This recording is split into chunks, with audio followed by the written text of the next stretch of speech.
Lecture number 6 तक हमने क्या क्या पढ़ लिया?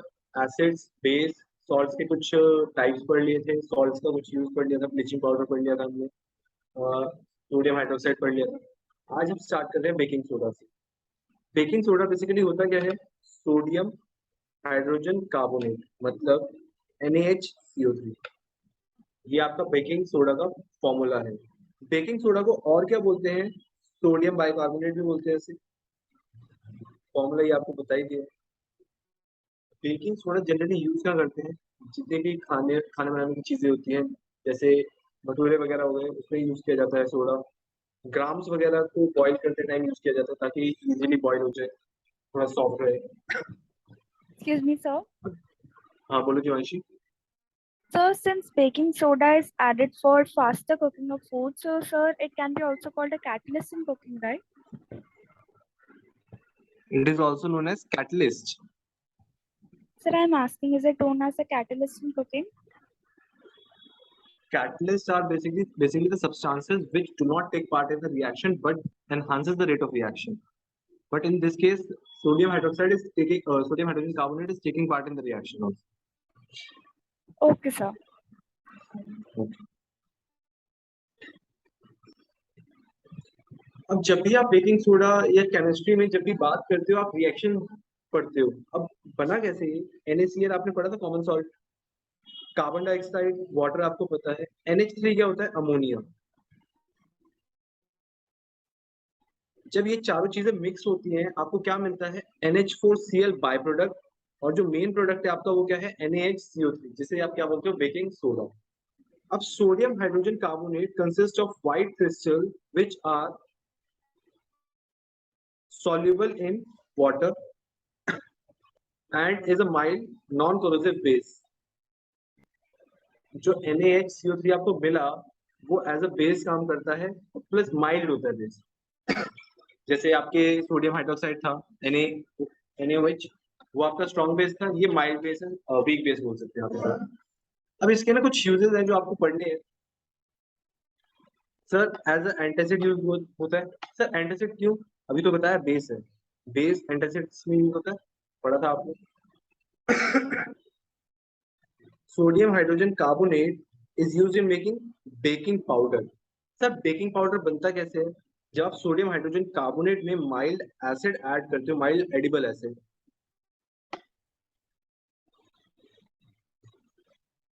जब आप सोडियम हाइड्रोजन कार्बोनेट में माइल्ड एडिबल एसिड ऐड करोगे तब वो क्या बनेगा? आपका बेकिंग पाउडर। तो बेकिंग पाउडर बनाने के लिए यूज किया जाता है, कुछ फायर एक्सटिंग्विशर्स में यूज किया जाता है, ठीक है, कुछ फायर एक्सटिंग्विशर्स में यूज किया जाता है। तो ये था बेकिंग सोडा, बेकिंग सोडा की रिएक्शन, बेकिंग सोडा के यूजेस, ये आपके लिए बहुत ज्यादा इंपॉर्टेंट है, प्लस बेकिंग सोडा का साइंटिफिक नेम। नेक्स्ट आता है आपके लिए वॉशिंग सोडा। वॉशिंग सोडा जैसा कि नाम बताता है, क्लींजिंग पर्पस के लिए यूज किया जाएगा। वॉशिंग सोडा का फॉर्मूला क्या है? Na2CO3.10H2। आज तक आपने जितने भी फॉर्मूलाज पढ़े होंगे उसमें जनरली ऐसा देखा होगा कि वाटर ना ऐड होता है, जहां पे क्या हो रहा है? मल्टीप्लाई। सर ये किस वजह से है? आप जितनी भी ये चीजें देखते हो क्रिस्टलाइज फॉर्म में होती है। सर जैसे आपने शुगर क्रिस्टल्स देखे होंगे, सॉल्ट क्रिस्टल्स देखे होंगे, क्रिस्टलाइज फॉर्म में होते हैं। आपने टेल्कम पाउडर देखा होगा, पाउडर फॉर्म होती है। अगर आप पाउडर फॉर्म में वाटर ऐड कर देते हो, सिर्फ उतना अमाउंट जितना क्रिस्टल्स बनाने के लिए जरूरी है, उसे हम बोलते हैं वाटर ऑफ क्रिस्टलाइजेशन, और वो वाटर हमेशा मल्टीप्लिकेशन में शो करा जाता है। सर समझ नहीं आया, एक बार दोबारा बताना। जब आप किसी भी पाउडर में किसी भी पाउडर मतलब जैसे केमिकल्स होते हैं, जैसे कॉपर सल्फेट हो गया, फेरस सल्फेट हो गया, सोडियम सल्फेट हो गया, इस तरीके से सोडियम कार्बोनेट हो गया। अब इसको आपने क्रिस्टल बनाना था, क्रिस्टल बनाने के लिए 10H2O लगेंगे। अब वो डिपेंड सब्सटेंस टू सब्सटेंस, अलग अलग सब्सटेंस के लिए अलग अलग। जैसे आपके वाटर जो है वो 100 डिग्री पे बॉईल होता है, अल्कोहल जल्दी बॉईल हो जाता है, सबका बॉइलिंग पॉइंट अलग होता है। उसी तरीके से सबका वाटर ऑफ क्रिस्टलाइजेशन भी अलग होता है। कितना अमाउंट वाटर मॉलिक्यूल्स लगेंगे क्रिस्टल बनाने के लिए, वो यहाँ पे यूज होता है, ठीक है। सर फिर इसकी रिएक्शन, हाँ इसकी रिएक्शन भी है। ये देखो, जो आपका लास्ट रिएक्शन में सोडियम हाइड्रोजन कार्बोनेट मिला था ना, उसको आप क्या करोगे, हीट करोगे। सोडियम हाइड्रोजन कार्बोनेट को आपने हीट करना है। हीट जैसे ही करोगे आपको क्या मिल जाएगा, Na2CO3, जिसे आप क्या बोलते हो, सोडा ऐश। 1 मार्क का क्वेश्चन बनता है यहाँ से, give the formula of soda ash, या फिर आपको फॉर्मूला देंगे, आपसे नेम पूछ लेंगे। अब इसमें आप क्या ऐड कर दोगे, वाटर, तो आपको क्या मिल जाएगा, washing soda. Washing soda transparent crystalline solid होता है। सर इसके यूजेस क्या क्या हैं, जो आपको पहले बताए गए थे, जैसे क्लींजिंग एजेंट की तरह काम करता है, removes the permanent hardness of water, used in glass, soap and paper industry, and use in the manufacture of sodium compound such as borax. मतलब कुछ कंपाउंड बनाने के लिए यूज होता है, जैसे कि बोरेक्स। सर बोरेक्स क्या होता है, एक तरीके का कंपाउंड है, आप गूगल करोगे आपको पता चल जाएगा। ऐसा हमें बोरेक्स पे ज्यादा फोकस नहीं करना, हमें उसकी यूजेस याद करनी। कोई भी 3 एक यूजेस अगर आप याद करते हो तो सफिशिएंट है। सर नेक्स्ट क्या है, plaster of Paris, POP. Generally आपने इसके बारे में सुना होगा। सर कहाँ, जैसे आपके घरों में सीलिंग वगैरह होती है वो पीओपी से बनती है। आपके जितने भी टॉयज वगैरह होते हैं, जितने भी मूर्तियां होती हैं, वो सारी किससे बनी होती है, पीओपी से बनी होती है। प्लास्टर वगैरह जब चढ़ता है, फ्रैक्चरिंग वगैरह, फ्रैक्चर वगैरह के टाइम पे, तो वो भी किससे बना होता है, पीओपी से। ठीक है। POP is calcium sulphate hemihydrate. POP का फॉर्मूला क्या है, calcium sulphate hemihydrate. Sir hemihydrate मतलब, हेमिस्फीयर सुना है आपने, स्फीयर का आधा पार्ट, उसी तरीके से हेमीहाइड्रेट मतलब हाफ वाटर होता है इसमें। तो सर जो पिछली बार हमने पढ़ा था सोडियम कार्बोनेट, उसमें 10H2 थे, उसे क्या बोलेंगे, उसे बोलते हैं सोडियम कार्बोनेट डेकाहाइड्रेट। डेका मतलब 10। ठीक है, ये चीज याद रखिए।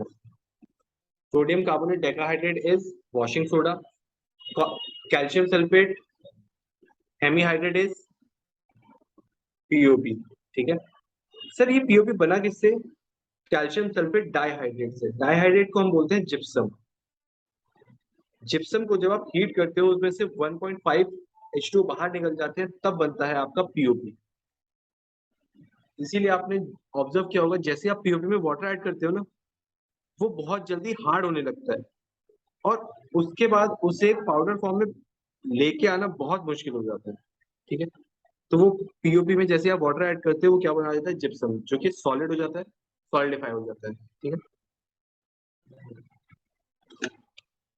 सर पीओपी के यूजेस जो भी बताए थे आपको वही हैं, फ्रैक्चर्ड बोन्स को ठीक करने में, टॉयज डेकोरेटिव मटेरियल बनाने में, फायर प्रूफिंग मटेरियल बनाने में, लेबोरेटरीज में यूज होता है। आप पीओपी पे अगर चेक करोगे ना, फायर नहीं लगती कभी, आग नहीं लगती उसमें। नेक्स्ट वाटर ऑफ क्रिस्टलाइजेशन जो भी आपको समझाया था वही सेम लिखा हुआ है, कुछ और सब्सटेंसेस ऐड ऑन कर दिए गए हैं यहाँ पे, जैसे sodium carbonate decahydrate, copper sulphate pentahydrate, calcium sulphate dihydrate, ferrous sulphate septahydrate. ठीक है। तो ये था आपका आज का लेक्चर। एक बार पूरा लेक्चर गो थ्रू कर लो, अगर कोई प्रॉब्लम है, कुछ पूछना है तो पूछ सकते हो।